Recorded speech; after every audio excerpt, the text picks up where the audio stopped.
Hello guys, matang nasi kang lepang review member taram no teri akoi pag taba battalion gi army sing una da bu kuire thing da bu kuire jo camera thangkat da bu kuire thamudi thangkat le ko video semak ta bi wane ba nambu di dum pam jam na e di yaw pan ko video bu di panam na nam sa lai da ai thok pa khra do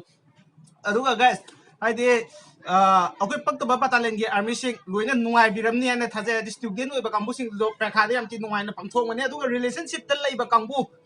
Handa Valentine Day lakpado yam tina kauwa nga moidaba punsigi oina thudok kaya am layongani hadi haraw sananaga laidana khotana ka aduma do hop loina nungaina laiba oisano aduga aigi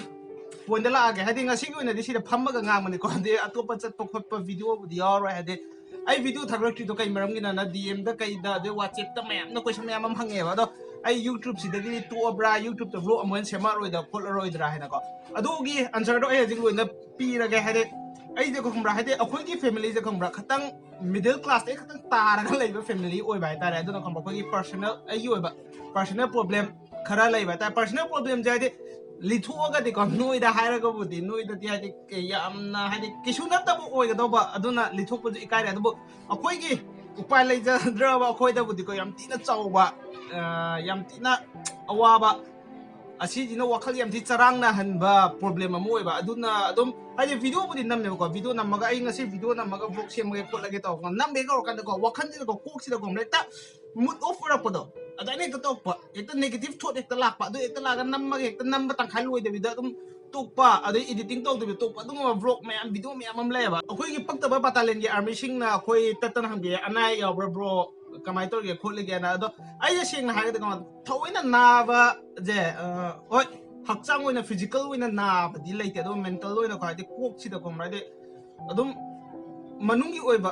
feeling gi oiba tare sidna ba sida sumaina sum depression or khalla adum la pane do problem je hadi pagi oina laga soft to bra jo do soft to get the problem de komra kiu le pa ga lai be ta to le ba mathang mathang hai da khoina ga thau ga phangra kan daga ahing le pa kiu le pa do adui mung dai problem je kiu le pa lai ado bo aina je khalge lakni ma lak thanu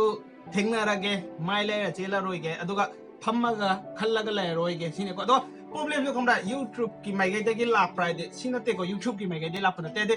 poto keno ma to bu da ha de kem tongning da bisa da chaning ba langning ba thakning ba koining ba ngongning ba wari ba tai saning ko kem feel phau da do adu du ne tawri de aduna te vlog se sem kala ning si ko de duga last year gi ta to khomra yoksan adum ai handa gi yoksan de khomra vlog se sem ro ge last year du thagat khrap ni na khan mane adu akoi gi army me am ji da khomra Manipur yu wang ma da lai ba mayam yawe ba akoi kang nei ja mayam ma aduna makoi na dum tatan hai be ba yoksan gi vlog ti compulsory sem bi ro khopi ma makoi request mayam ni matung aduna ai last year gi ta to khomra yoksan gi vlog to cha manana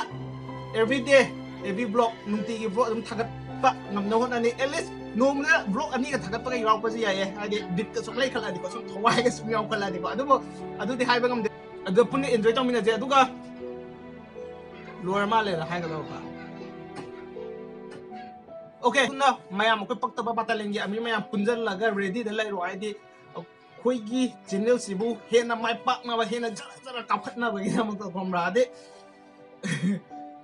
lebiro aduna ngasi de vlog semba hora ne ai vlog chang nai na mathang thak pa hora ne aduna mayam na asuiba aran ba yaw ba gai do adu do suggest to ro comment box ta aduga yaraga de like nambi yo ai gi every vlog yo sangi every vlog 24 hours hai de mathang gi vlog thagat ngai mamang to komra 1k like yong na ba hona bi wa de mayam na like tok pa do adu da ai lu khatang kharau je ba feel nu ngai bom phoi ba aduna ai target je komra 1k like ta target to ge aduga no khoi mayam gi target da hai de daily vlog thagat pa ngam na ba ingon da adu mai na thunga happy da na khopi da na da na suggest to na asoi ba ram gi hen na phajana ba hen na pakchana ba adu mai na suggest to adu mai to ga pun na ko tim wak toi cha tha je ba khoi gi di hai de nai ji ge do ge malem gi thak ta khoi manipur gi yok sang de kamai to no khangal la ge do ge to ni ai to am pak sai to Hello guys, square matung dai ngasi vlog ano sem ai na hangai ai gari ema order tor bai tare book tor badu yoro kan sem ge na vlog se ngai le ngasi bo vlog tor tamne do ai gari je ngasi yoro gari je tai kam na te KTM da keno do adventure do ne adu do aina lobo da 8.5 lakh ko da lawe ado haditi gari do lamna gari gi review to yomina je gari review yomina da gari gi song am da ta go gari song start ro start ro gari thora ge je yengo pare ꯁꯤ ꯂꯩꯔꯦ ꯑꯗꯣ ꯍꯟꯗꯛ ꯌꯥꯎꯁꯪꯒꯤꯗꯤ ꯁꯤꯁꯦ ꯅꯩꯔꯅꯤ ꯁꯤꯁꯦ ꯑꯣ ꯁꯤꯁꯦ ꯍꯟꯗꯛ ꯌꯥꯎꯁꯪꯒꯤꯗꯤ ꯅꯩꯔꯅꯤ ꯁꯤ ꯒꯥꯔꯤꯁꯦ ꯀꯩꯅꯣ ꯁ꯭ꯇꯥꯔꯠ ꯃꯨꯊꯠꯀꯦꯗꯤ ꯁ꯭ꯇꯥꯔꯠ ꯇꯧꯔꯣ ꯁ꯭ꯇꯥꯔꯠ ꯇꯧꯗꯤꯉꯨꯅꯣ ꯁꯤ ꯑꯩ ꯌꯥꯎꯁꯪꯒꯤ ꯁꯤ ꯂꯩꯔꯦꯅꯦ ꯁꯤ ꯅꯧꯔꯕꯅꯤꯅ ꯅꯨꯄꯤ ꯑꯉꯥꯡꯗꯁꯨ ꯐꯖꯅ ꯀꯤꯜꯂꯛꯑꯅꯤ ꯈꯪꯉꯦ ꯑꯗꯣ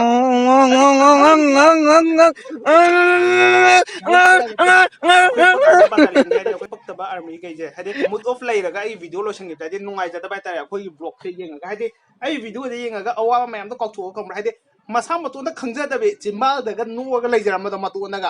ꯑꯗꯨꯗꯨꯅꯦꯕ ꯄꯥꯝꯃꯤꯁꯦ ꯈꯪꯕ꯭ꯔꯥ ꯑꯗꯨꯃꯥꯏꯅ ꯍꯥꯏꯗꯤ ꯌꯥꯝ ꯀꯥ ꯍꯦꯟꯅ ꯐꯥꯒꯤ ꯖꯣꯒꯥꯏꯗꯤ ꯍꯩꯕ ꯅꯠꯇꯦꯀꯣ ꯑꯗꯨꯕꯨ ꯑꯩ ꯆꯒꯠ ꯂꯥꯏꯗꯤ ꯑꯗꯨꯝ ꯈꯔ ꯈꯔ ꯆꯒꯠ ꯑꯗꯨꯝ ꯃꯊꯣꯡ ꯆꯥꯗꯕ ꯊꯕꯛꯇꯤ ꯌꯥꯝ ꯇꯧꯋꯦ ꯑꯗꯨꯅ ꯑꯩꯒꯤ ꯁꯤ ꯚꯤꯗꯤꯑꯣ ꯀ꯭ꯂꯤꯞꯁꯤꯁꯨ ꯕ꯭ꯂꯣꯛ ꯑꯣꯏꯅ ꯁꯦꯝꯕ ꯅꯠꯇꯦ ꯁꯨꯝ ꯀꯣꯏ ꯆꯠꯄꯗ ꯅꯝꯃꯛꯄꯅꯦ ꯑꯗꯨꯅ ꯅꯨꯡꯉꯥꯏꯅꯕ ꯍꯥꯏꯅ ꯃꯌꯥꯝ ꯁꯨꯝ ꯊꯥꯒꯠꯄꯅꯦ ꯁꯤꯒꯨꯝꯕ ꯚꯤꯗꯤꯑꯣ ꯀ꯭ꯂꯤꯞ ꯃꯆꯥ ꯃꯆꯥ ꯃꯌꯥꯝ ꯂꯩꯌꯦ ꯊꯣꯛꯃꯨꯛ ꯁ꯭ꯇꯦꯇꯁꯀꯤ ꯑꯣꯏꯅ ꯁꯨꯝ ꯊꯥꯒꯠ ꯁꯥꯟꯅꯕꯗꯣ ꯀꯩꯒꯨꯝꯕ ꯃꯌꯥꯝꯅ ꯄꯥꯝꯃꯒꯗꯤ ꯀꯃꯦꯟ ꯕꯣꯛꯁ ꯍꯥꯏꯕꯤꯔꯝꯃꯣ ꯑꯗꯨꯒ